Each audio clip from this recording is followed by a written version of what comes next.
time for the Gathering Podcast. I got into tech taking an office coordinator role. And within 3 months, I was promoted to head of HR. It was clear that there was gaps that needed to be filled, and I just started to fill those gaps. So in 2021, our CEO quit. So he went to our board of directors and said, Shawna and our director of marketing should run this company.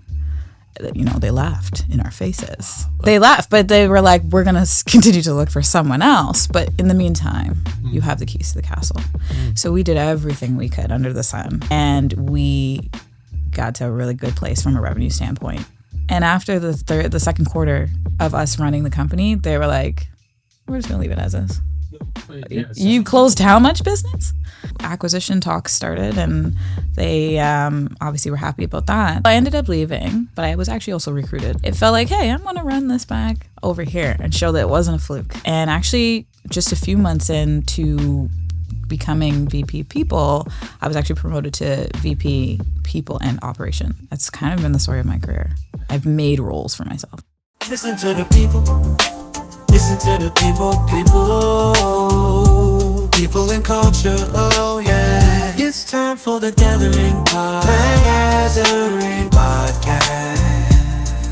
It's time for the Gathering Podcast. Shawna, it's such a pleasure to have you join us for the Gathering Podcast. Welcome to StartWell. This is the second time you've been to StartWell, from what I gather. Last time involved a bag of chicken. There was a bag of chicken, and it was delicious. We're starting with that. So yeah, I guess so. For our audience, the bag of chicken was procured at the People Group's summer social recently. Yes. Which Martin's organization, organized. They had really good chicken. Yeah, it was and good, they right? were packing it up. And she wanted and to they were like, does anyone want to take any home? We have Ziploc bags. And I said, yes, I do. Yeah. And so I put a ton of chicken in a Ziploc bag. But at the time, I thought I was leaving immediately, and then I didn't. So I talked to more people for about 30 minutes, and I had to explain why I had a bag of chicken to everyone I talked to. But that's great, because it gave everyone the idea. Probably you probably inspired a couple of people to get. There was a lot of bags of chicken after that. See? Yeah. People were like, "That's brilliant!" And someone put a fork in the bag because they were going to eat it on their way. I love that. Trendsetter. Yeah. Trendsetter. We used to have bags of chicken and chips in Nairobi. This was one of the things we do for lunch when we didn't take lunch to school. You go to a kiosk where they'd have like a pit with fire in the ground inside this kiosk. And on top of the fire, they'd have like basically a big, metal thing and with full of oil, and they'd be deep frying the most delicious French fries you've ever had. Wow. And with the roasted chicken, and then put in a plastic bag with chili sauce. So they would ask you, what do you want? Chili sauce, fresh lemon, whatever, salt. And then they go like this. Mm-hmm. It mixes up, and you just eat it with a fork. It's fantastic. Yeah. That's it. It's like cooked chicken bake. Chicken in a bag is always delicious. That's true. So, okay, what brought you to the TPPG Summer Social? I assume you're part of the People group. I in terms of a am, and member. I am happy to be in that group. It was during Collision week, and I gotta say, I went to a lot of different events that week, and I think that one was my favorite. Nice. It was just really laid back. Also, like, HR people are great. They're just so nice. So it was just like a good vibe. Yeah. Because we're all kind of like in the same mindset, So it was refreshing. Whereas like some of the other events, it's a mixed bag, right? A lot of different people, a lot of different industries, a lot of different personas. And for our kind of audience that's unfamiliar with Toronto, who's globally dispersed, Collision is a conference put on by the founders of the Web Summit that for the last few years was here in Toronto, and it focuses on, I don't know what it focuses on. Let's just say like technology, startups, that kind of world. Yeah. If you're in tech, and that's the thing you go to. Yeah. So you're in tech. I am. Yeah. So you mentioned, HR folks have their vibe, and that was good and refreshing. Thank you. Very kind of you. She was talking about herself, not you. No. No, he's one of us. Yeah. I'm curious to know like how you got into it in the first place. Let's start at the beginning. How I got into tech? How you got into people ops? Ooh. Yeah, okay. Well, I studied psychology, and when I was trying to decide what I was going to do next, I was like, oh, I'm going to go into clinical psych. It's going to be great and everyone's going to love it and I'm going to help so many people. And that probably would have been true, but I did a placement in an institution and things got really real for me. I didn't really feel like I could make the impact that I wanted to make. Like it was more so maintaining people, obviously being there to provide, services and making sure that, they're in a mental state that they can continue on, Sure. which is great work and really powerful work, but just wasn't really for me. And so I started looking into what I could do with what I understood about people and how far I could take it, where I could take it. And then I learned about organizational behavior. Okay. And so that's what launched me into learning about people at work and then exploring further into the HR field. So I started studying HR and got into tech, which was every job I had, I was like, I can screen resumes. I was like janitor, just like, you need to screen resumes. But I got into tech taking an office coordinator role. Okay. On the ground floor, receptionist, even though, I had all of these degrees, I was like, I'm going to just try to see if I can get in. And within 3 months, I was promoted to head of HR. Because And this is a rapidly growing company, I'm guessing. So it they was were startup. like, we need people doing all sorts of Yeah, stuff. there was so much going on, and it was clear that there was gaps that needed to be filled, and I just started to fill those gaps. Nice. So I was able to advocate for myself, and things started to line up, and that's kind of been the story of my career. I've made roles for myself. What company was that? That was Post Beyond. Post Beyond. Yeah, What is Post MarTech.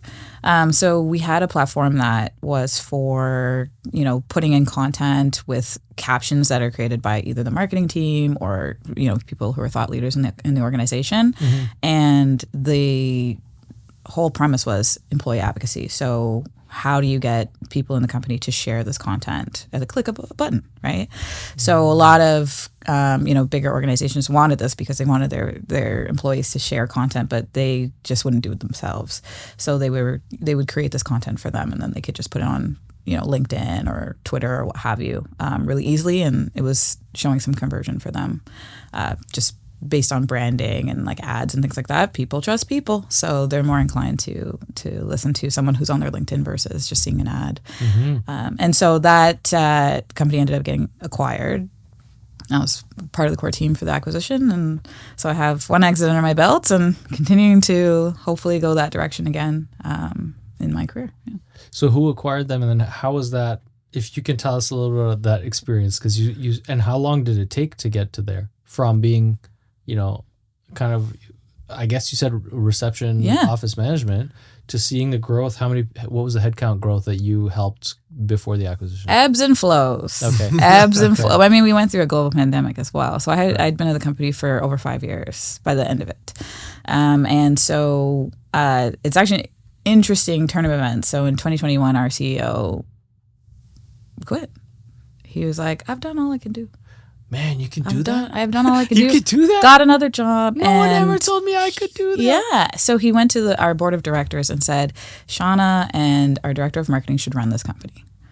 They laughed in our faces. Wow. Respectfully. That's cool, though. But it's a shame they laughed. They laughed, but they were like, we're going to continue to look for someone else. But in the meantime, you have the keys to the castle. So we did everything we could under the sun. We revamped the mission, the vision. We talked to every prospective client, said, what do we need to do to get you to sign your contract? We, started making changes in the organization, changes in the roadmap, and we got to a really good place from a revenue standpoint. That's amazing. So that's how these companies started to look at us to buy the company. What a fantastic turn of events. Yeah. Is there anything you can tell us about that mindset that you had when you were taking on the ownership of that responsibility? I felt really empowered.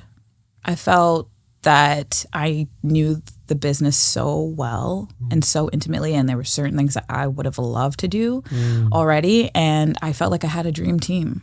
I'd worked with these people for many, many, many years, and I was also their executive coach and everything. So it was really just a really simple transition. And what was really great about it, although, there's always going to be turnover when a CEO leaves, Right.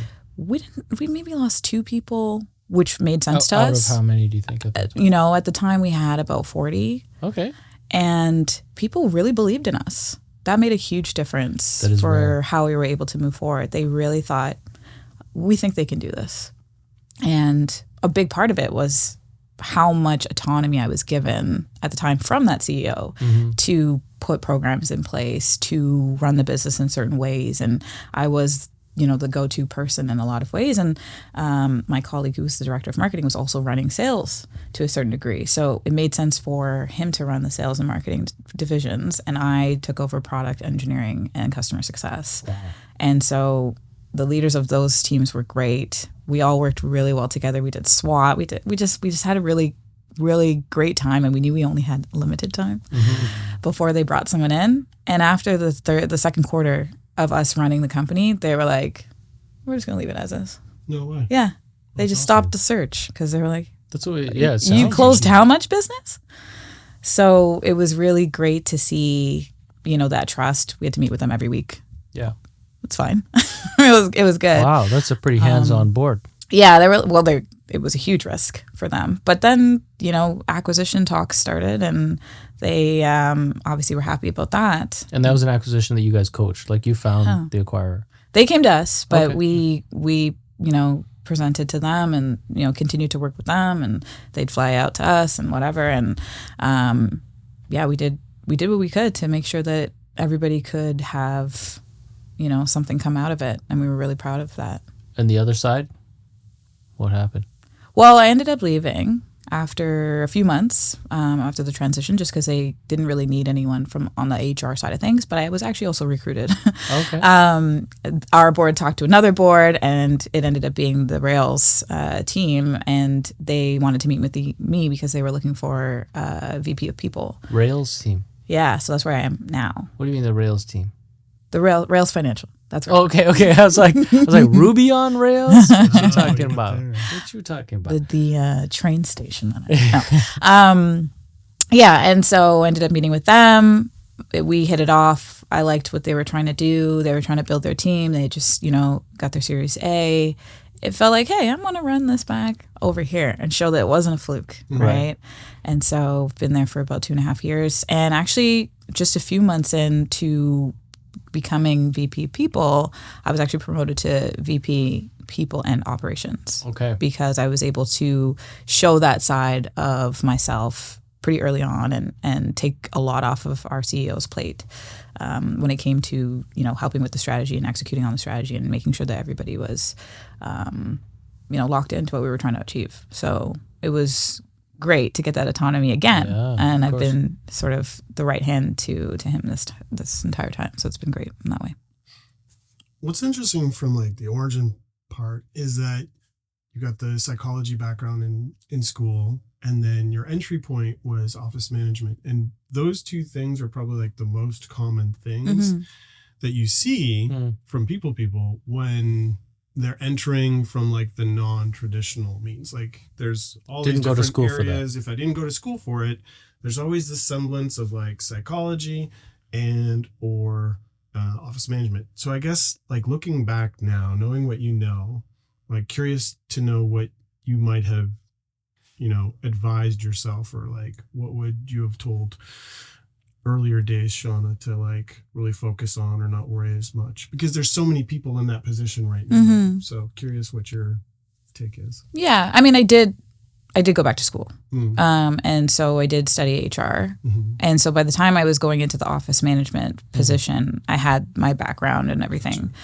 But I could have taken the stance of, well, that's not good enough. I want to go right into an HR position. I want to do what I studied. You know what I mean? Like a lot of people are like, let me operate on the patient. Yeah. Or my parents were like, are you even doing what you studied? A lot of parents say that to you, right? And you're like, okay, I'm working on it. And I just saw an opportunity. I said, you know what? I think I could work my way up. They're a small company. They're growing. And, when I met with the team, they the person that I met with who was interviewing me didn't want to do the job anymore. She was like, I'm gonna retire soon. I don't want to. This is crazy. I don't want to be in tech. Right. So I kind of felt like she was like, you have space here. You have an opportunity here. And it's interesting to have that humility, but also the realism to look at an organization from its growth, and say objectively that there's opportunity for me, but also to add value. You know, like I think I always meet people from two different perspectives, and it's typically not the latter. The first one is always people looking at them filling a role, maybe adding some value within the role, but not thinking of it from that leadership standpoint or from the perspective of not even taking leadership, but having co-ownership over an organization to say, like, I'm part of this. I want to see this whole thing succeed. We can all, benefit from its advancement. So how can I add that value across the board? Yeah. And in a startup, people are stressed. There's so much going on. There's so much to do. And I remember, our CFO at the time, would just sit down and talk about hiring plans. And, like, I got to go run payroll now. I'm like, oh, you're running payroll? I can do that. You can? Yeah. I know how to run payroll. Can you tell us how to run payroll? So it was really just conversations like that. But isn't it odd? I must put a pin in this topic and ask, isn't it like automated at this point? Like everyone has some sort of hands-on aspect of payroll all the time. And yet in my mind, it should be like an automatic billing sort of situation, like... It's pretty streamlined now, but it's still people's money. And people have contracts with different stipulations. Right, of course. Part-time work, there's overtime. It can get kind of complicated with bonuses and... The audits and calculation as opposed to the standard payment. Exactly. And you want to run the numbers yourself to a certain degree to make sure that everything is on the up and up. Yeah. Because you don't want to make a mistake. Because what are you going to do? Claw back that money? Commissions is a whole other, running commissions is for the sales team. I need someone to just be my ops person. You know what? I will start tomorrow. There you go. Nice. Great interview. You aced it. You got it. You got that job. But see, this paints this picture of like there being a necessary kind of eye, I think, in almost every organization on ops. Like, I feel like that's one of the missing things. You have large enterprises that hire people that are involved in ops, sure, and they're either kind of looking at mechanics or they're looking at interpersonal. It's still mechanics, but looking at kind of like interpersonal stuff, I feel like, but rarely looking at manifesting. That's the way I look at it. Go further with that. Tell me more. When I say manifesting, I mean there's typically this kind of layer of destination with organizations, especially like newcos, right? That requires mapping, vision to strategy. And that doesn't necessarily mean immediate, rules and regulations and policies and checkpoints and strategic implementation of means. It could be about kind of like foresight, planning. Yeah. So how do you take a vision and break it down into something that can be approached? Yes. There's very few people that kind of have that interest, passion, capability. I love it. I don't even know how people hire for those roles. Yeah. I gave up a while ago on finding anyone with that passion. Yeah. It is very interesting. And it's, I have a few different companies. And I'm like talking to people about BHAGs. I'm like, what's our big, hairy, audacious goal? Like, what do we want to do? Who do we want to be? What's our legacy? And they're like, I don't know. What we do is what we do. And I'm like, that doesn't necessarily mean that that's where we stop. Because if we aim for that short term, we'll get there. And then what? We have to have passion. We have to have purpose. So what's the thing that is going to set us apart in the market? What's the thing that's going to be like, I did that? It doesn't have to seem like achievable right now. Yeah. But if you're aiming towards that, I can backward engineer to see how close we can get. And that's the exciting. It's so exciting. It's very exciting, but it's very technical, but I love it. Let me say this, all right? And for anyone listening that, of course, is not within necessarily that kind of organizational, we have a big audience that splits in all these different kind of, I think, identities, right? And so for all especially the leaders out there, I think, and founders and like people inspired by entrepreneurialism, I think this is such a key point. And it's one that doesn't get much focus, is this idea of like the cool shit. You know, what's cool shit? And if people can't answer it in business, because, you know, you take a step back and this is a whole different kind of thing, but like very few people in Canada in the white collar workforce can answer this question. Okay. And the question I ask myself all the time, right, which I think everyone should, is stripped of the need to make money, what's your justification to feel compelled to add value to anything to do with work? Yeah. How do you bring the best you to a situation if you're not assuming that there is motivation behind that paycheck, right? And waking up every day, because this is the necessity when you're an entrepreneur and you got to create something from nothing every day, you know, to apply yourself. And if everyone could have that attitude within an organization, can you imagine how propelled that organization would be and how concerted it would also be? Yeah. And that's what I hope for, you know, with my team, but every company also that we can support at StartWell. But it is a rarity, I find. It's a rarity for people to say, you know, that to answer that question with something that they're really excited about. Yeah. I think people get bogged down with, like, you know, if you're reporting to a board, they want to see the numbers at the end of the day. Yeah. And so you wrap your head around the numbers so much that you lose a little bit of yourself in it, right? Yeah. And you lose that, why did I start this in the first place? And so you need key people who are there who are going to remind you, we're actually doing something interesting here. And we're passionate about what we're building and how we're giving back to this community and like how we're actually helping this ecosystem that we're in.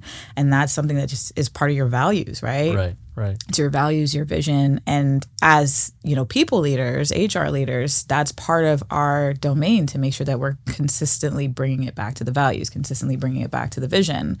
And when you have that ops point of view as well, it just takes it that step further, because now, you know, when you're having a conversation about, let's say, you know, you have a theme of the year, right? And you've got 5 pillars, 5 goals, 5 initiatives that you want to focus on as an organization. You can actually tie those to the values. So you're kind of speaking talent and business strategy at the same time. And I think that can be really, really powerful because people can see where they fit in the grand scheme of that whole like point of view of what the business is trying to do. They know, hey, this means something about my role. I mean, I'm going to do something about that pillar, right? You know, and it could be like ship faster. Yeah, something simple. It doesn't need to be like complicated. Something simple, but let's say your value, you know, one of your values is we put out great quality, or we, you know, believe in, we have pride in our work, right? You tie that to ship faster. Yeah. It's like, you know, you're not going to compromise on the quality. Just because it says ship faster. So it eases people a little bit. Just to clarify, you're using the word spelt SHIP as in Peter. Yes.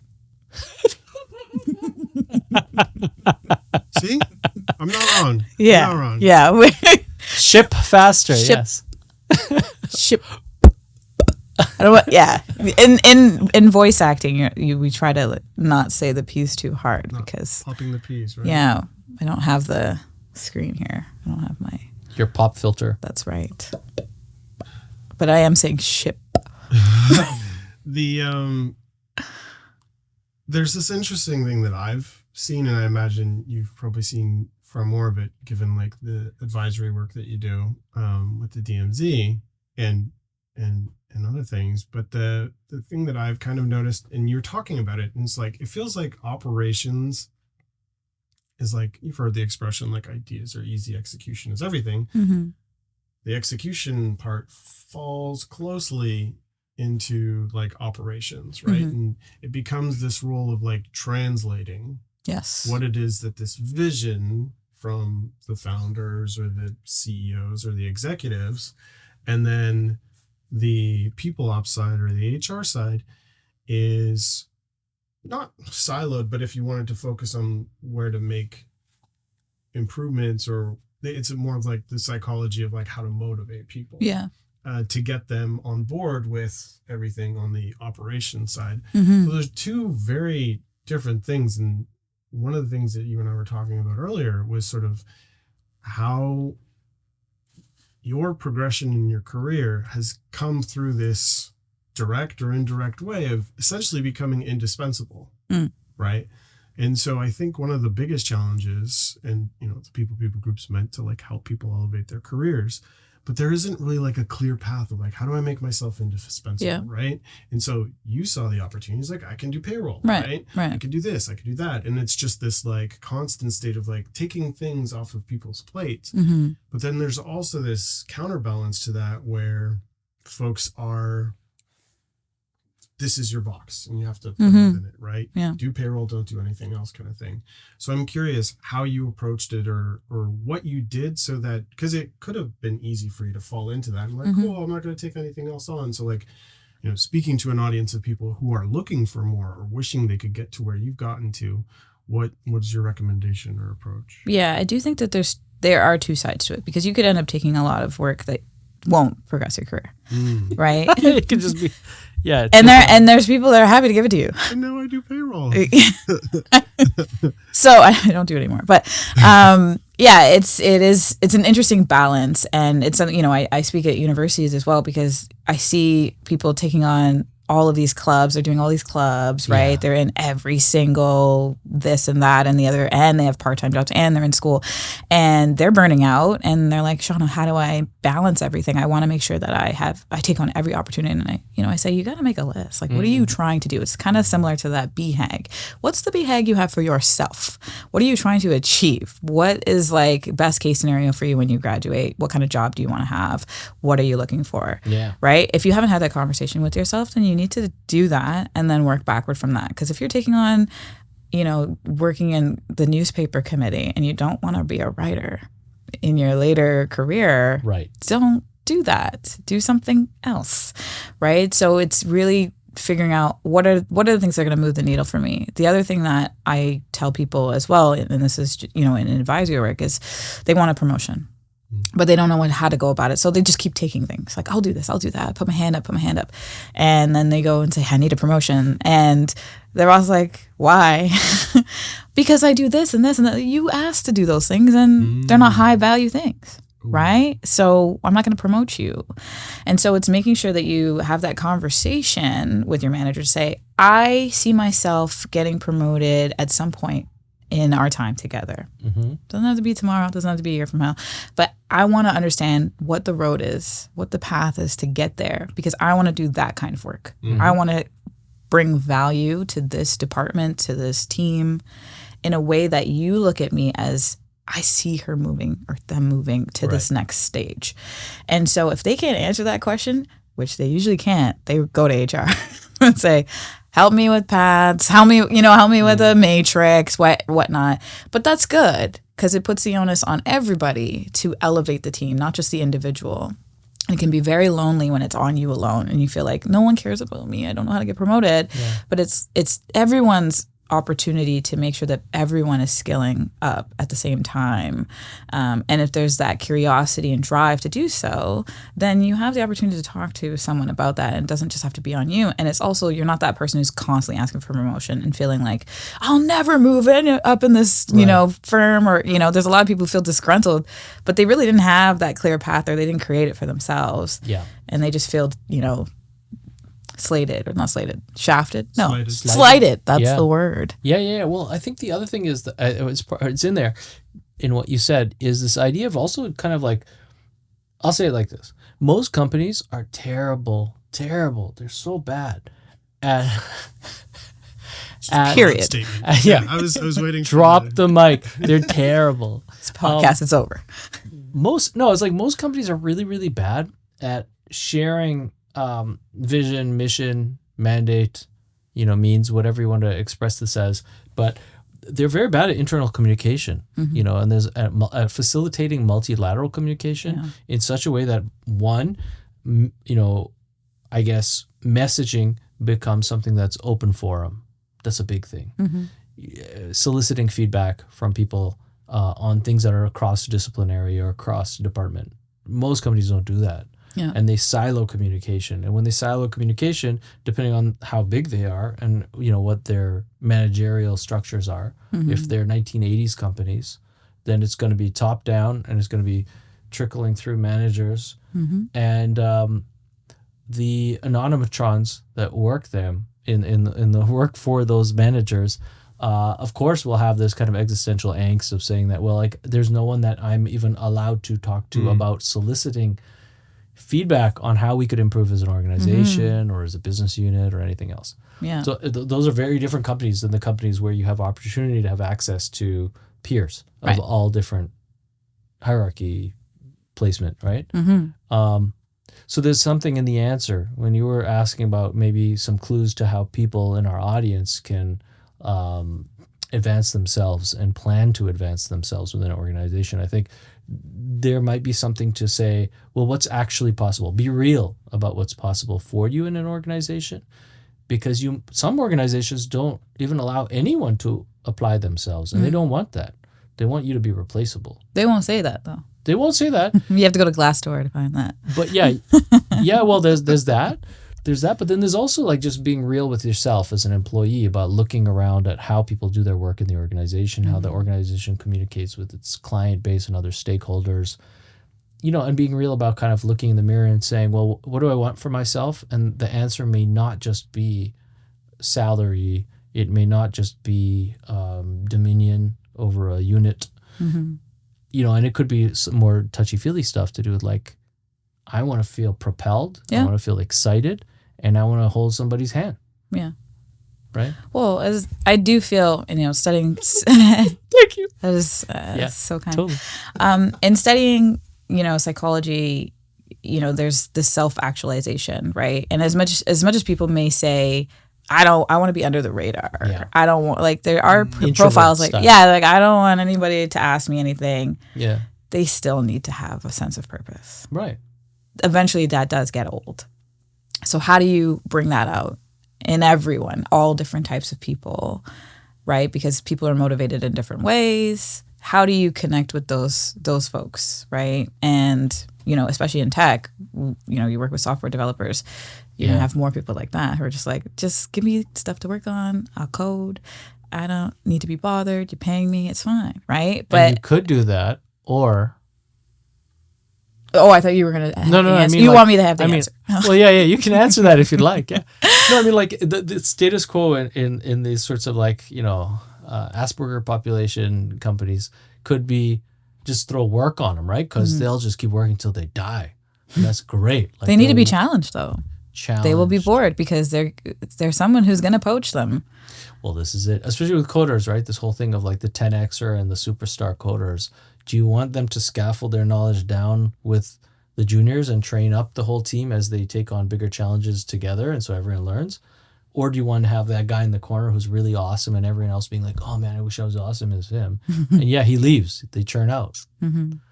It's true. And it takes cognizance to understand like how those people relate to each other and how you can plan for them to advance, right? Yeah, because they won't come to you. And that's the thing. It's, we're talking about two different profiles. We're talking about the person who's like, I want to be promoted. What do I need to do? But then there's other people who would like to be promoted and probably should be, but they'll never put their hand up to say, I deserve this. They're sort of working in the background, not really getting the recognition that they deserve, but they're fine with it. But those are the people who are the most valuable in a lot of ways, right? And you have to keep your eye on them. You have to, do stay interviews if you're talking about, from the HR point of view, and ask them, what are you working on right now? What's getting in your way of getting that done? And then you learn so much. I've learned so much from people who have said 2 words on a call the entire year when having a stay interview with them. Because I'd be like, okay. Like what? Tell what me. 2 words? Yeah. Thank you. Okay. At the end of the call, thanks. And that's it. But those people, when you actually take a step back and say, I want to hear from this person. Yeah. What do you think? It's a game changer. They may have the solution to the whole company. Right. Yeah, but no one ever asked them. Yeah, they may know exactly what we need to do for the next 2 quarters, and they've never been asked. And as soon as you start to have a conversation with those folks, they're like, well, if it was me, I would do this. What? Can we unpack that a little bit more? And I'll literally write it down, pitch it to the CEO, and then it's like, okay, we're going to do that. What do you think about that's to do with like business direction and finding, a value that may be left on the table and stuff. What do you think about the hidden knowledge in the ranks amongst people about anything else? Like there's, I have my answers to this, but like I'm intrigued to know if if generally, I guess what you would recommend people anticipating being the output, that might be too many words, of of just a participatory culture, of encouraging people to constantly share their observations. It's not just about like the way that we do work. It might be like, this happened last Thursday. Yeah. It's like what you were saying about soliciting feedback, right? How do you create forums for people of all different personality types to be able to give that feedback? You need to have sort of like a suggestion box, right? Anonymous suggestion box is so powerful because you do hear from those people. They will, and you have to remind them it exists. Right. Because I know, there's a lot of, HR folks I know that would rather not know. And I get like this too sometimes. Like I feel like things are going really well. We're winning awards. And then one person will be like, it sucks here. And I'm like, oh my God.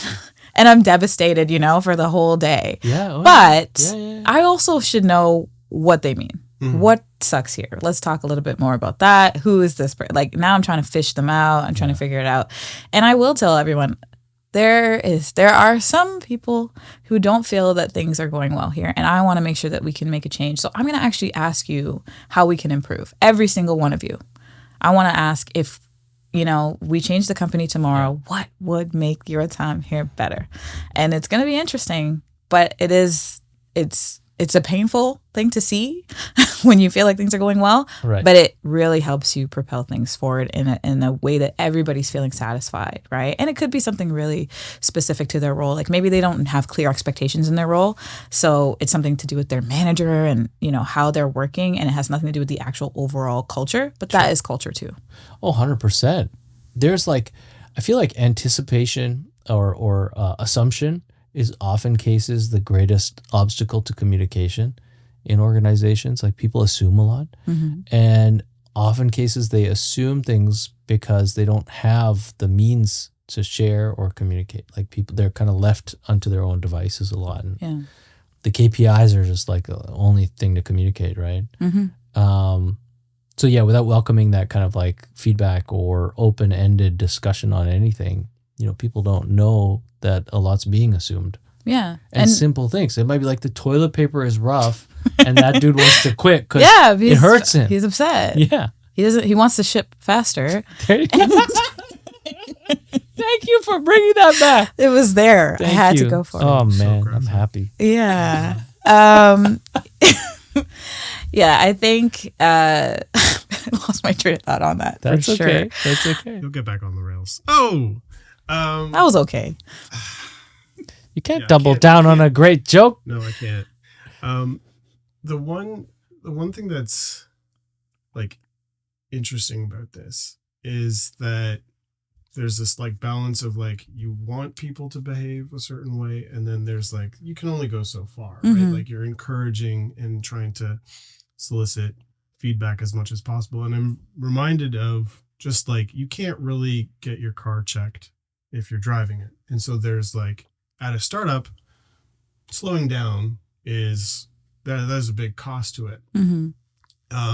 But also letting everybody know that like, hey, we care about your feedback and your opinion. Like that's an important exercise to like encourage and do. And then when the companies don't do it, that's kind of when you see them fail. And what you're talking about and how you're talking about it sounds to me like preventative maintenance, right? Yeah. You're like, instead of waiting for a crisis to happen, either a bunch of people leave or Glassdoor gets blasted because of whatever, it's preventative work, I guess. Is there, and I'm more on the recruitment side in my career, and I've done a few years of HR and whatnot, but I didn't get into the thick of it. Do you, in your mind, the way you look at it, is it sort of like a schedule of like, okay, like, yeah, you do performance reviews and you do like engagement surveys here and there, but you just leaving those to every quarter or every 6 months isn't like, how do you bake that into your day-to-day, I guess is my question. Yeah, it's a great question. I actually started a program called Stay Boarding. Made it up. And I was thinking about, okay, so when you're onboarding someone, you're like, I really want you to have a great experience coming in the door. They're on, you hire them, you hire them, and then like, bye. And then if you're offboarding someone, it's all about, what did we do wrong? Let's do an exit interview. Let's mitigate risk of this getting out, How do we control the narrative, right? What are you going to say tomorrow? Exactly. Sign this release, right? And we're so hyper focused on the in and out. But then there's all these people in between, and they could be there for years, and no one's really like, we're doing the performance reviews, as you said. Maybe there's a pulse check here and there, satisfaction surveys and whatnot. But what are we doing to make sure they feel valued as well? They feel like we also care about you, not just how things are going, but generally like, what's your experience like, right? And so stayboarding included introducing ESOP and just making sure you could like actually see how you could achieve more in your career out of equity in the company. What is the trajectory that you need to take in order to get to more equity for what you already have? Because a lot of startups, they usually do give some ESOP. And so it was something like, I want people to feel like they have control over their ownership. And I want that to be based on their performance, right? And I want them to see a chart of what they need to do and how they need to achieve in their KPIs in order to get there. So that was one part from an ownership standpoint, to make them feel like, hey, I'm staying here, I matter. Then there was get to know you surveys. So we would do, a survey every, week. We would release a new survey about someone on the team that's like 2 truths and a lie, something about their childhood, what have you. And then because we're remote only, it's great to be able to see that, hey, I know that person. I've seen them, their name or what have you. I like this show too. And then it starts conversation and all of that. So that's part of it. Stay interviews is also part of that as well, because if you don't have like the mechanism to, have it in practice, because in some companies, they only do it after a layoff or they only do it after a big event that could really like rattle things. And so it's more reactive. But we're doing it on, a quarterly basis or, semi-annually or what have you. There's just like, but people know when it's coming, so they save up all their thoughts. Oh, I like that. Yeah, right? They're excited to Save up all their thoughts. they're excited to have that conversation. I can't wait to get into the crux of this. You know what I mean? And it's like, now you're having a really, really thick conversation, which is the best way to have those conversations, right? So, that's like sort of the idea of like stayboarding. It's like, we actually are paying attention to the fact that you're still here. You're contributing to the business. This is separate from your performance reviews, separate from other programs. This is just about you and what we can do to make sure that you're having, a good time. Your employee experience feels humanized to a certain degree. And I feel like this kind of interaction needs to be on a one-on-one, and you have to like really kind of manage who is talking to who. Yeah. If it's, and I see this especially in startup culture, right? In startup culture, and a bit of background on my lens on startup culture, right? So I had an ideation studio called Design Guru. Then we created all these startups, and then I went off into the startup world a little bit more, and ended up running IBM's startup program across Canada. And so our job was really ecosystem support, but also I was mentoring a lot of startups that were in our program,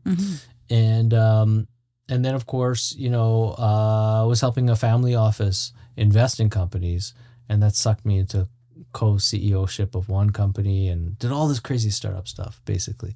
But then StartWell, in this first couple of years of life, 2017, 18, really into 19, we were almost like a VIRJEE-based startup accelerator, private sector. So I founded the place in order to bring early stage ventures together in the same proximity as each other physically, so they could level up off of their core competencies.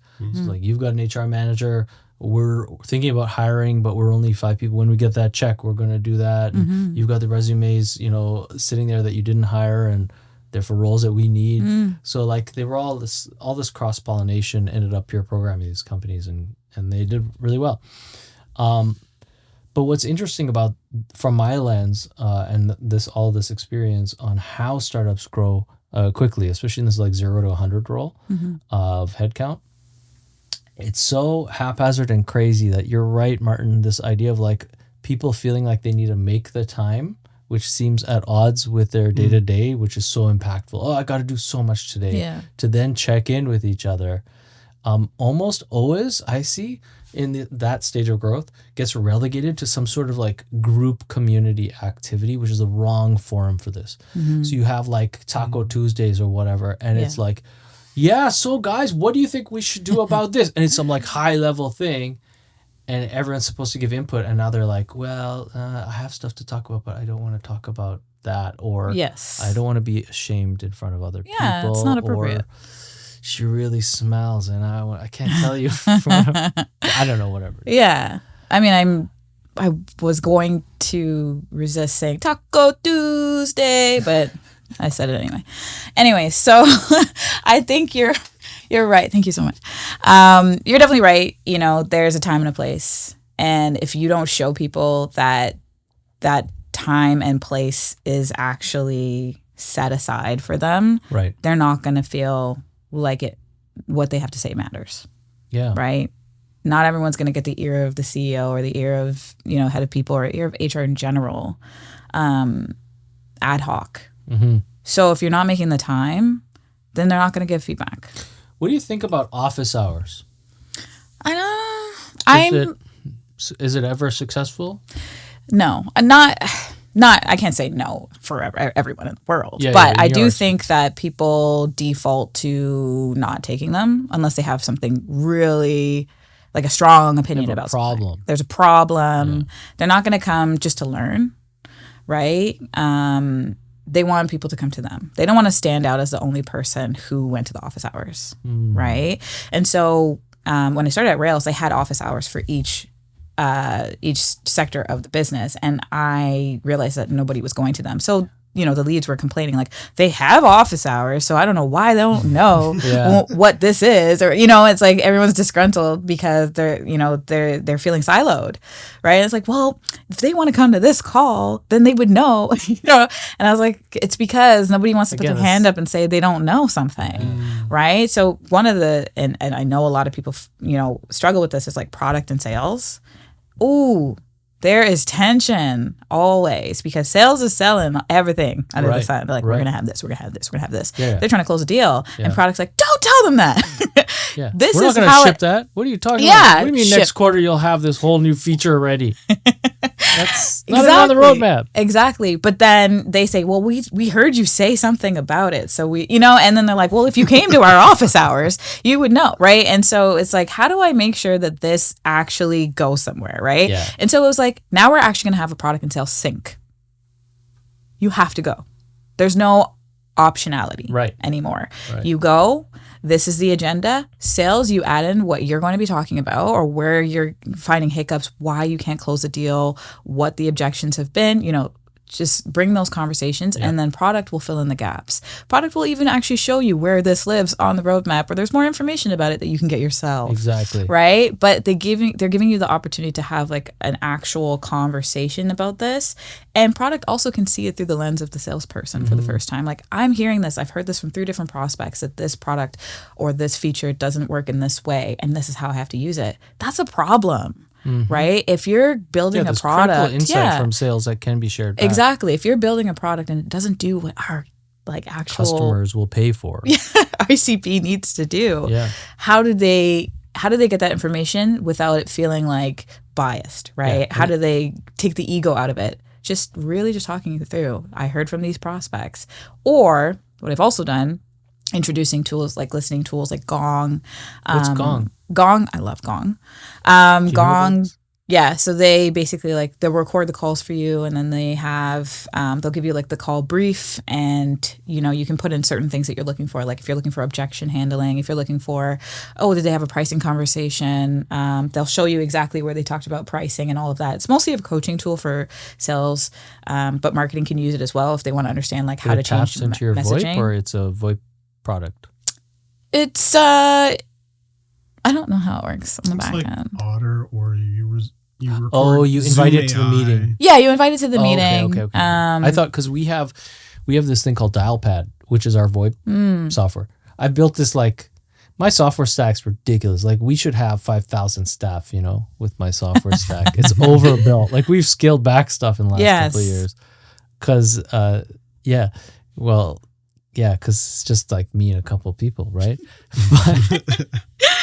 But like, we have sentiment analysis on our VoIP. We've got all this like auto tagging and like crazy AI that's built into our phone system. Yeah. And it's brilliant because it's helpful. Yeah. Quickly finding information is the point, right? Yeah. And you might have disparate contact records or touch points across your organization So harmonizing all that, but then also socializing all that internally is important. Internally and externally, right? Marketing has better messaging because they know where the hiccups are, or they know where people are receiving the information, and oh yeah, that makes sense. Or I read this, case study, and you hear that twice, you're going to do more case studies like that, right? Mm-hmm. But the biggest thing for me with bringing in something like Gong was, okay, we now have this sync, but instead of it being from these two groups, let's see what the actual prospect has to say and our actual customer base and so on. So product can actually say, here's, like, I want to see when they said this because I want to help you.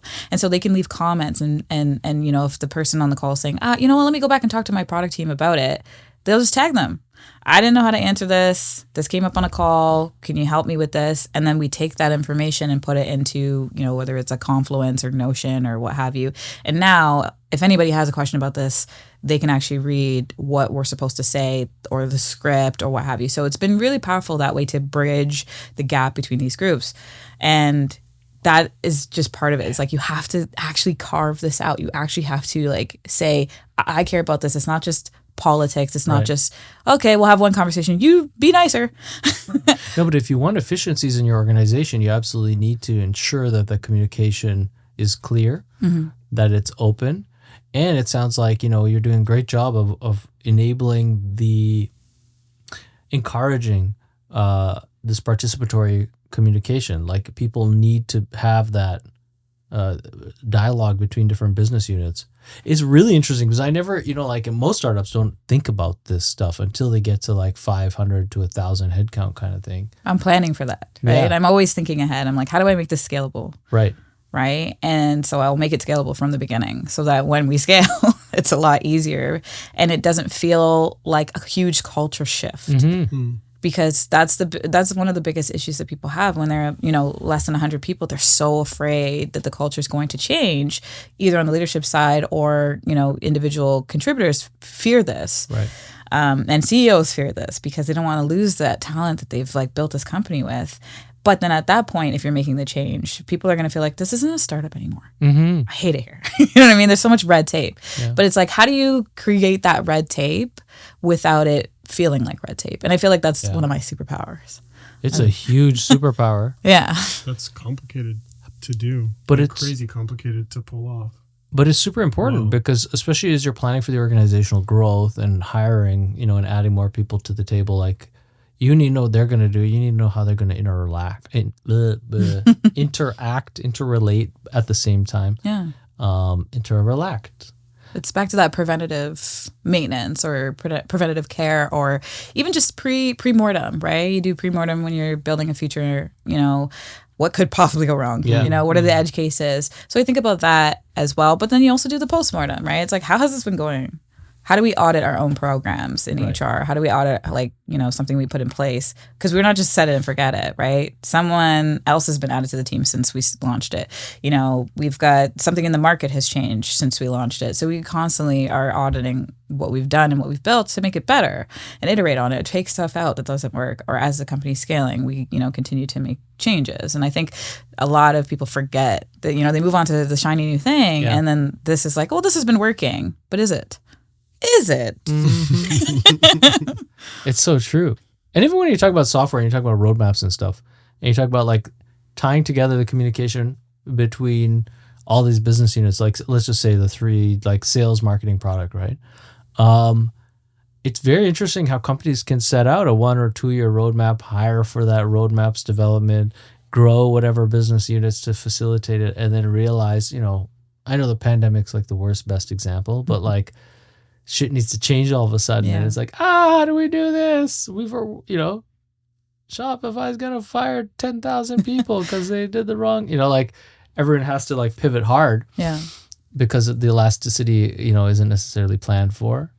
So it's very interesting. So the team size that you're dealing with now is how many people? We're at 30 people right now. Oh, it's small. Yeah. 30 people. Okay. We didn't even talk about what the product is. Rails? Yeah. Yeah. So we are an API first product. Okay. And we connect to accounting service providers as well as banking and basically normalize all the information flowing through for a small business. So we can help them get loans. Not us personally. our customers, like a bank, for instance, or a financial advisor, or neobanks and things like that. And it just helps them understand how the actual business itself is operating and how they could forecast, their potential growth and like how well they're going to do. And it takes a lot of the bias out, the human bias, right? Because one of the things that you've heard time and time again, if you're in the finance sector at all, is sometimes it's hard for a business owner to get a loan because they're looking at so many logistical components of like, where's that business located? Oh, they're in, an area that might have crime. Let's not give them a loan. It'll probably get, robbed or something. Or, there's a personal opinion with, just their backstory or the person, right? And they're not even looking at how the business has performed itself, right? Yeah. So they're making decisions for these business owners, and they're losing out on getting capital or access to capital. And so we're taking out that human factor and saying, this is how the business has actually grown. This is what they're doing. This is like their cash flow. Like this is what they're, going to likely do in the next year, 1 year. And we give them like our own kind of credit score as well. Yeah, this sort of like business intelligence is going to become even more, exponentially more relevant to financing in the next decade, right? We're already seeing this on the kind of like, on the e-com side, of course, we had Clearbank fail spectacularly in the last little while, but an output of that, in a sense, was, of course, Shopify rolling out its banking products, which is really, really interesting and awesome, actually. Awesome. So awesome. The fact that like just by, economic throughput of your storefront, they can automatically assess creditworthiness off book. And that's the magic of it, right? It's all off book. It's like Shopify's data. It's not your bank's data, so it doesn't affect your credit. Yep. So you could double down on that too, which I find fascinating. And so the idea of like fluidity and access to debt is really, really interesting as a scale factor. And I think that that's one example of how this stuff, is important. But I think it's also like business operators don't necessarily look at or spend the time to look at analyzing their intelligence or deriving intelligent insights into the data that they're kind of building as a output of their operation. And it's so important, right? It's like we hear this, like how many businesses fail in the first 5 years because they didn't really understand their cash flow. Honestly, right? Cash flow. And especially if someone is like VC backed, they might not know what cash flow is. And it's fascinating to me, right? Like everyone I know in VC in Canada is kind of like in the last 4 years been like, yeah, these companies, they need to understand that they have to make money. Otherwise, how are they where's the ROI? 100%. And then you look at the roadmap, like what you were talking about before.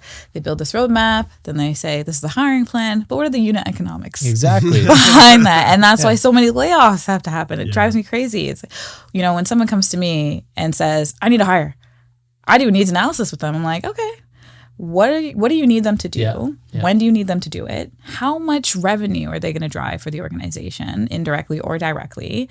And does this all make sense, right? By the time we're done, we realize we don't need it for another like 2 quarters or something like that.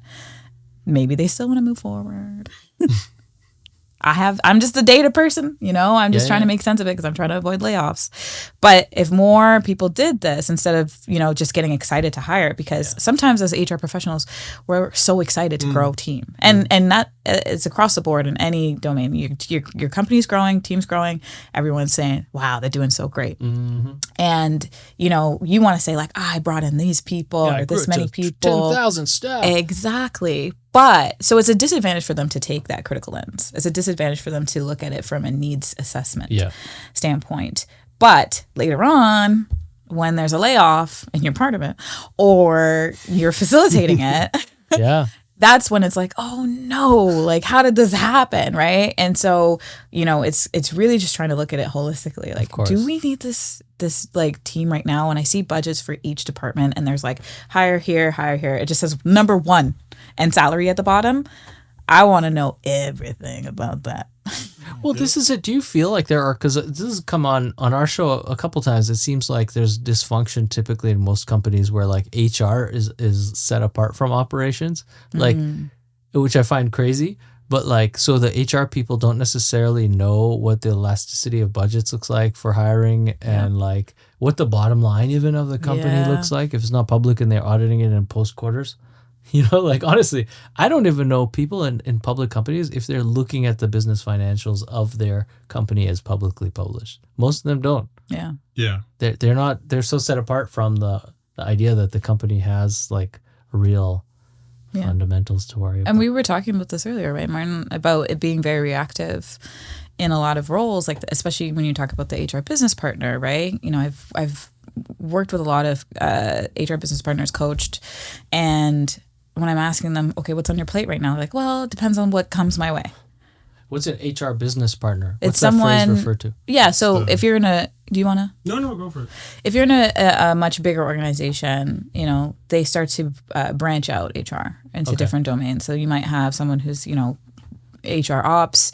You might have someone who's focused on, you know, learning and development, someone who's focusing on compensation, so on. But then you also have like HR business partners who work closely with like the, you know, the leaders of specific departments.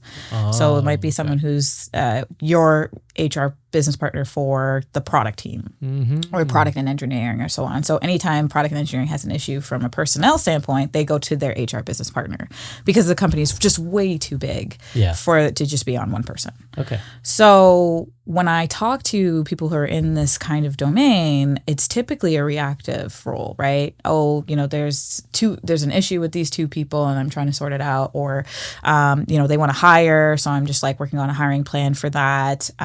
Or they want to fire and they don't know how to do it and they want to make sure they don't get sued, right? Or, you know, they want to understand performance management, so I'm just helping them, you know, with that, right? But there's no like intricate detail into what's actually happening in those functions. You know, they don't know specifically what people on the ground actually do every day, what they're working towards, what the roadmap even is.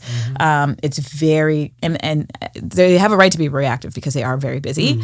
But where I think we can improve is like having that general curiosity about what exactly is happening in your actual department, right? You're coming to me saying these two people are having conflict, or I had an issue with this direct report, or what have you. I want to know more about how you run your team. Exactly.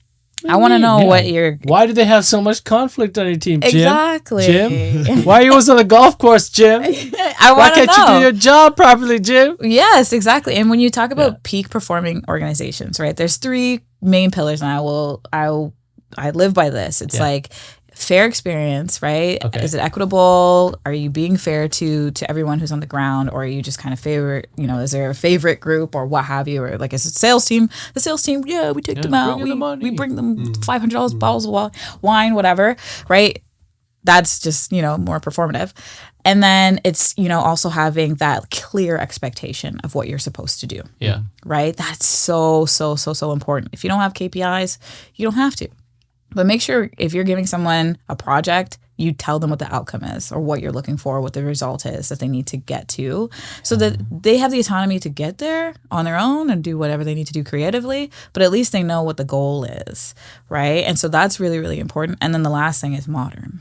I think it's really important to have a modern experience in this world of work right now. Interesting. Expound, please. Yeah. Because sometimes it's very archaic, right? You know, there's a lot of old practices that we have in place, right? Like if you can communicate something to if you're doing async communication, maybe record a video and explain how something is supposed to work. Or, you know, ask the marketing team to help with like graphics to help you communicate a new program launching. How do you make it an experience that relates to how the world works now, right? And I'm fortunate because I, in a past life, was a graphic designer and a web designer. So I do all this stuff. What? And that's part of my superpower of the red tape, not feeling like red tape. But it's really important for people to feel like they're not being bogged down with mundane tasks, right? Yeah. So what's your tech stack like, right? What's the proficiency of those people who are using that tech stack? That's such a huge, you know, if I have a salesperson whose proficiency in Salesforce is 5 out of 10, they're struggling every day for no reason. And maybe they're too afraid to say, it was 10 out of 10 at another company. Anyone who can be more proficient than 50% on Well, Salesforce. train. You got to train them. Salesforce is such a piece of shit. No, don't say that. It's a piece of It's shit. configured Has differently. it gotten better? Listen, it's not Salesforce itself that's the problem. I know you didn't build right on Salesforce. Exactly. And I've helped build. You can build anything on Salesforce. I know. I've helped build Salesforce environments. Yeah. So I know that anything is possible, and it is Yeah. very easy to make it terrible. Yeah, I like that phraseology. Yes. Yes. It is. But you can also train your team, and maybe you'll learn how terrible you've done. Yeah. And, you know, But this is an interesting point, though, isn't it? Like, in order for people to feel like you're offering them modern experiences, right? Like they're enabled in a way that they can adopt communication. You have to design those things, and maybe not on a per communication basis. Like, there's this kind of like I feel like there's a lot of like especially startups, early stage, will focus so much on external communication, right? On sales, on marketing, on even investor relations stuff, right? In the early stages to try and get money in the door. But internally, there's like nothing. And there might be just like communication on 10 different apps, and like everyone's going crazy. And like, you didn't see my message on Slack. Yeah. Dude, did you message me on Slack? Oh shit, I posted it in Asana in the comments thread. Really? I put it in a comment in a Word doc, like, Oh, it hurts. right? And it's like, dude, it's in the GitHub comments, man. GitHub has comments. Like, no, there's just too many places. yeah. Right? Or they So- assume that everyone watched the webinar that we put on. Don't assume that. It's like the evolution of like that phrase of like, oh, you didn't read the email, Yeah. right? But now it's just Oh, but no one reads emails anymore. No. That's the other thing. no, and they never did in the first place. We used to read emails in the 90s, dude. It was awesome, man. Right? Yeah, no, I wasn't. You know what I used to do? I used to take my computer, which was a 486SX 25, made by Commodore. For some reason, they made PCs. I took my CRT screen, my big computer, I put it in the elevator down in my dad's car. We would drive across town to the industrial sector of Nairobi, where he had a dedicated telephone line that was for fax that I could use to dial up to modems. And I'd set up my computer once every Saturday to download the bulk of my emails. Because every day I would just download like the latest, but then they would get expunged. So I would download the thousands of extra emails. This isn't like I'm talking about 1996, And but look at the effort here just for email. And then I would take my computer all the way back, and I'd read every evening like 150 emails. I had a lot of I was very popular when I was 16. That's and the cool message. I bet. but the idea that like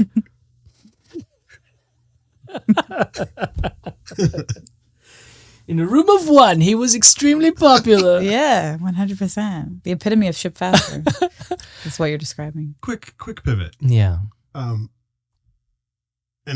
I we could spend a lot of time on that. It wasn't just a nostalgic anecdote. It was just to say that, Times have changed. Well, no, it's to say that like when there's the fewer mediums that you have at your disposal, the more you can kind of apply effort to using them properly. 100%. Yeah. And there has to be buy-in to using them properly Yeah, as well. there has to be. The leadership team has to use them, Right. right? And I think that's a big sore point for a lot of like HR professionals. Like, how do you get people to do what you need them to do so that other people will follow, Yeah. right? Setting examples.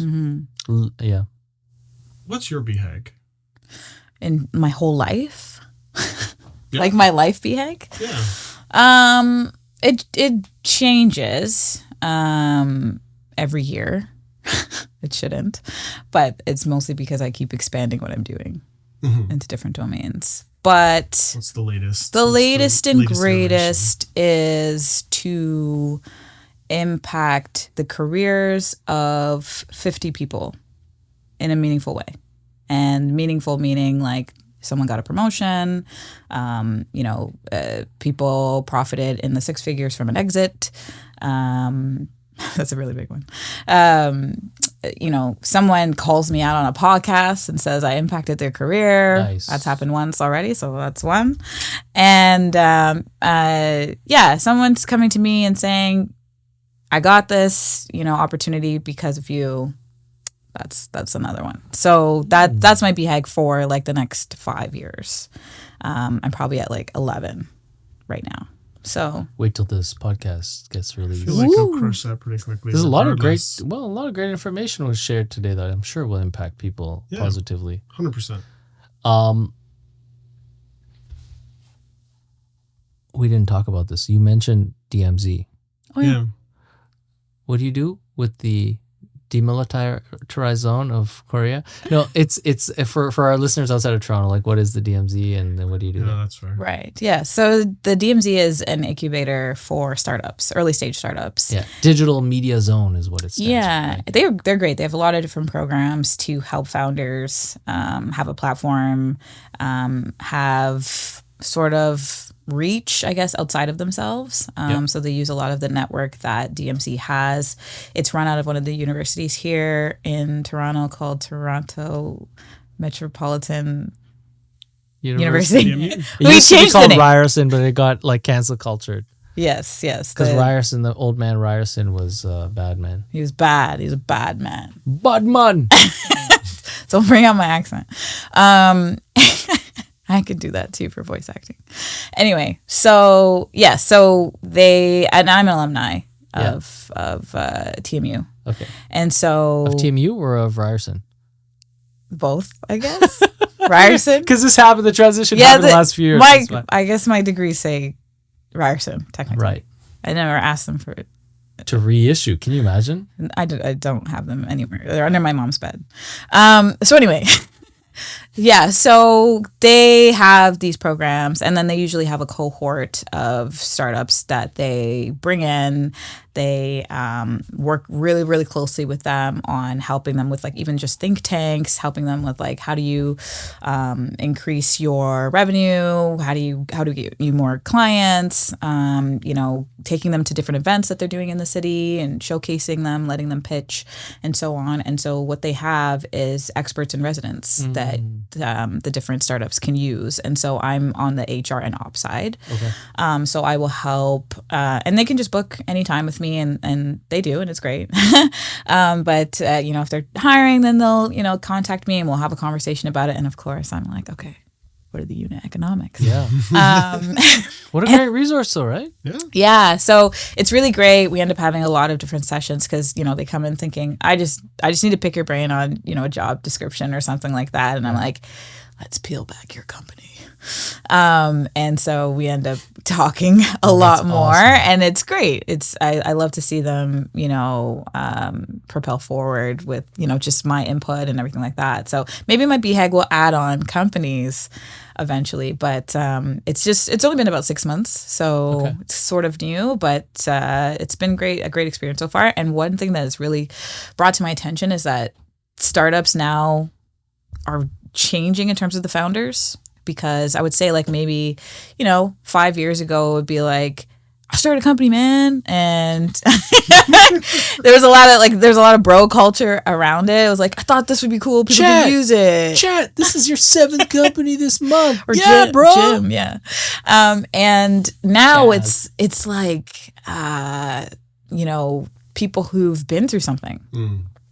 A parent passes, they don't have all their medical information, so they're like, I started a company that helps you keep all your information in one place for this person who you might be the caretaker of one day, right? And I think the company is called Volt, so I'll plug them. And it helps you streamline all of that if you're now in this position where you have to take care of your parent. That's already just such a tremendous responsibility, and can be really hard on you emotionally. So if you have all of this already in place, then you don't have to go searching for it, or you can click a button or sign a form that says, now I am power of attorney, and it's kind of, that's it. The other side of it too is like, let's say your parent does pass, right? And that's even worse, right? It has all this information, right? So there's a lot of companies that are like this, or there's, fertility companies and things like that. I struggled in my experience, and I wanted to start something to streamline this for other people who want to be parents and so on. So I've noticed that the startup, actual businesses that are being started are really close to the heart for a lot of people. Yeah. Yeah, I mean, with the economic downturn, I think there's like less noise, a little bit more signal in terms of people trying to solve real problems. Yeah. And have that personal motivation as founders to see the solution come to market for sure. Yeah, and that's what we hope for, This is what I always have said about the Canadian kind of startup mindset is that back in the first few waves of people coming to this country from abroad, there was this like we have to build it from nothing almost mentality, right? And we kind of like lost that in the 80s and 90s and post NAFTA. And with the last 20 has it been? 20 years. The last 20 years we've had a bull market, right? Is that the idea? And that like everyone was making money, market was busy, downtowns were hopping. Oh yeah. And now it's like, well, okay. Let's be intentional. You gotta be a tough ass. If you're gonna start a company today, A tough ass. yeah, in Canada, Just wanted to clarify. you have to have a commitment to seeing no matter what you're doing come to light if you're an entrepreneur starting right now in Canada, in the sense of that whole like bullshit, beer and pizza startup, like Silicon Valley emulation, beanbag, ping pong crap is so out the door in the sense that the free money is harder to come by in our local VC landscape. And people care about it less. The novelty is worn off. Has it? Oh yeah. Yeah, people don't want to go to the office anyway. All that stuff is office stuff. So yeah, exactly. Or like even Gen Z, like talking to a Gen Z person is so interesting to me. I'm like, why? Who hurt you? Like what? Okay, but in the best way possible because they're more aware, right? They understand more and see more of what's actually happening in the world. So when they go into the workforce, they're like, no, this isn't right. I quit. Yeah. Right? And that wasn't something that millennials had. We went in like, oh my gosh, work. We had a wake up call. Yeah. It's interesting. And this is also a very Canadian kind of context, I think. You know, Canadian and Canadian-born Canadian kind of thing. It's not the case necessarily with, I think, that same age set of even recent immigrants, newcomers looking for work because they have no options, Yeah. There's a lot of this like, I'm going to inherit, daddy's $1.5 million house, so why do I need this job kind of mentality exists. In Canada. But then there's also this like, I got to eat meat one day this week. You know? I travel an hour and a half downtown to try and get a job. And I will keep doing that every day and be on time because I need work. Yeah. So I don't think I think the entitlement is going to get challenged in the next 5-10 years because at least from what I'm seeing, like here at StartWell, I don't know if I've said it on the podcast already, but every week we get like, 10 people walking in. Looking for work. I get people every day now. People are calling our phone line and they're like, they don't even know who we are. So it's not the great best foot forward approach. Yeah. But they're like, sir, please, are you hiring? Please, anything. And I'm like, look, I'm real sorry, man, but we don't have any employment. But so I think that is going to challenge that kind of like,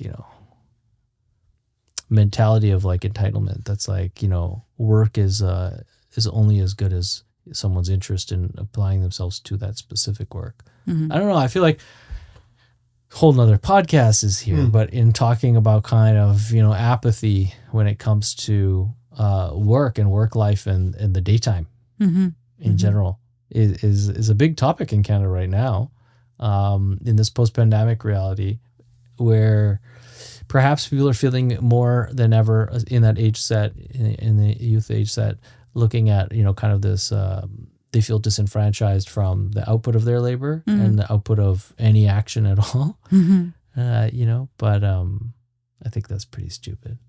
I think people need to look at, maybe they're feeling disengaged from the world around them and that's a problem. Yeah, I think there's some desensitization that's happening because, you're seeing so many different versions of work. You're seeing so many different versions of the world. You're also being fed memes and one-liners and what have you, and so you think you have an understanding. Like I can only imagine what the perception is when you look at that.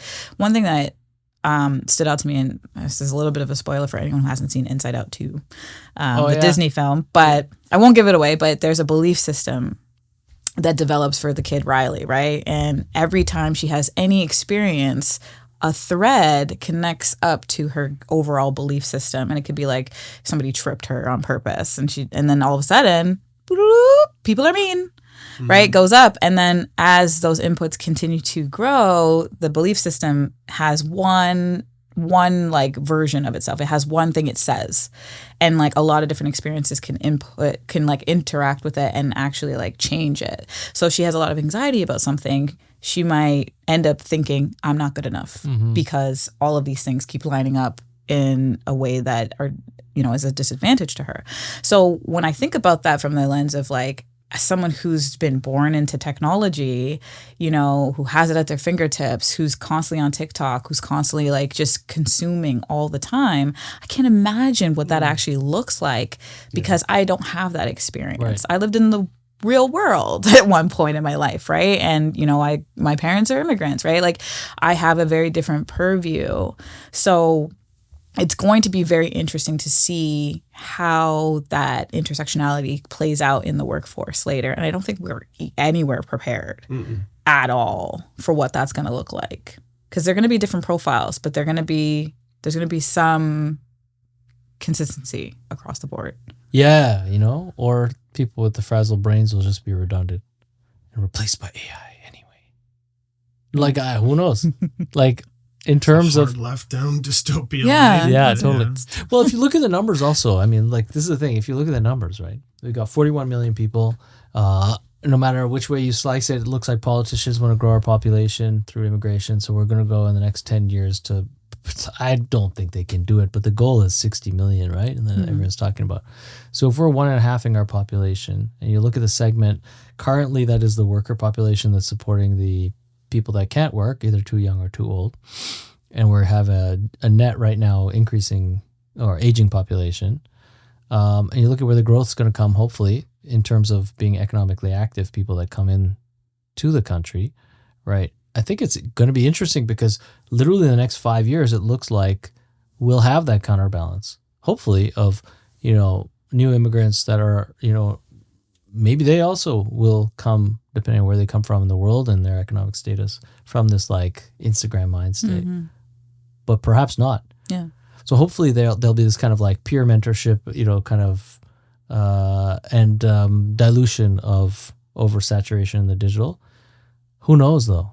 But it is an interesting era because I think increasingly we do have these like attention grabs. And I think something also you said about like companies needing to, maintain relevance and modernity, right? Through the means of communication and the tools that they use. That's something that's going to exponentialize in the next few years as well. We can't accurately tell, I think, I can't, how companies could be conducting themselves in their business internally and externally in the next 5 years. That was a really cool point. It kind of goes, that was a really cool point. That you My point made. or his point? Okay. The point Sorry. that you made. Yeah, when he said it again, I was like, whose point? Your point. Ding. In terms of modernizing, because A, I hadn't really heard that before in terms of like a pillar. Yeah. But B, and I was thinking about this for a bit in terms of like, well, how does that apply to me? Like looking for a metaphor or an analogy. And it's just like, I absolutely would not have as much money saved up had Wealthsimple not modernized that process of our RSPs. Yeah. 1000%. Just knowing who I'm at. Like terrible situation. Like, oh my God, I'm worried for you as a human. Sure. But had they not done it, I would have been, it would have been detrimental to me. And so to your point, it's like, you have to think essentially of like adding on to it is like, how can you modernize how people engage at work in a meaningful way that's got a great UI or a EI as in terms of like, or EE like in terms of employee experience. Yeah. That's that's a whole other place to like talk about because it's such a huge point that there's a lot of things we've talked about that are kind of standard and we've dove into them, which is really good. But that part to me stood out as like the real big, like, whoa, I haven't thought about that before. And that was really cool. Yeah. It also speaks to accessibility as well. Yeah. Right. If you're not still doing things in an archaic way, you're going to struggle to meet the expectations of someone who needs a little bit more accommodation. Right. So now you're talking about actual like inclusivity, equity, diversity, so on in the workplace. And we often will create communication packages for neurotypical people. Mm. And then we'll be like, if they come to us and say they need help with it, then we'll help them, right? And so if we're thinking about the edge cases, right, the pre-mortem, what could go wrong? It's like, okay, if someone who's, hard of hearing, or someone who, needs this translated in a certain way, or they, English isn't their first language, or there's so many different ways that you can look at it. How do you make sure that you're touching on it for everybody?